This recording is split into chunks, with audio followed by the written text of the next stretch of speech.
নিশ্চয় দেখিছে আমাৰ 4 নং ৰংবং টংটনতলী গাঁৱত দুখনকৈ ঘৰ সম্পূৰ্ণৰূপে ৰাতি 2মান বজাত আহি বন্যহস্তীয়ে তহিলং কৰি থৈ এজাক আপোনাৰ 7জনীয়া দলে আহি পেলাই তহিলং কৰি থৈ গ'ল। যিহেতু ঘৰৰ অৱস্থা আপোনালোকে দেখিছে, আমি কি কৰিম, আমাৰ কৰিবলগীয়া একো নাই। যিহেতু ঘৰৰ মালিকে তেওঁলোকক ফোন কৰিছে, বন বিষয়াক ফোন কৰিছে, বন বিষয়াই ফোন ৰিচিভ নাই কৰা। তেওঁলোকক এতিয়ালৈকে বন বিষয়াৰ মানুহ ইয়াত আহি উপস্থিত হোৱাহি নাই। আমি দুখিত যে আমাৰ নুমলীগড় বনকৰ্মীসকলক আমি খবৰ দিলে তেওঁলোক নাহে, কিয় নাহে সেইটো তেওঁলোকে জানিব।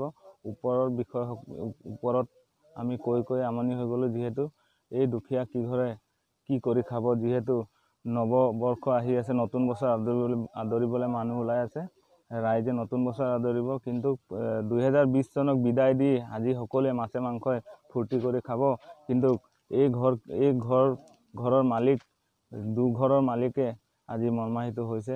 আমি অতিকৈ দুখ পাইছোঁ। আমি ৰাইজে তেওঁৰ ঘৰ বাসগৃহটো নিৰ্মাণ কৰি দিবৰ কাৰণে আমি চেষ্টা কৰিছোঁ, যি পাৰোঁ আমি কৰি দিম। লগতে আমাৰ টংটনতলী গাঁওৰক্ষী বাহিনীৰ সকলো সদস্যই আহি এই ঘৰটো নিৰ্মাণ কৰিবৰ কাৰণে সাজু হৈ আছে।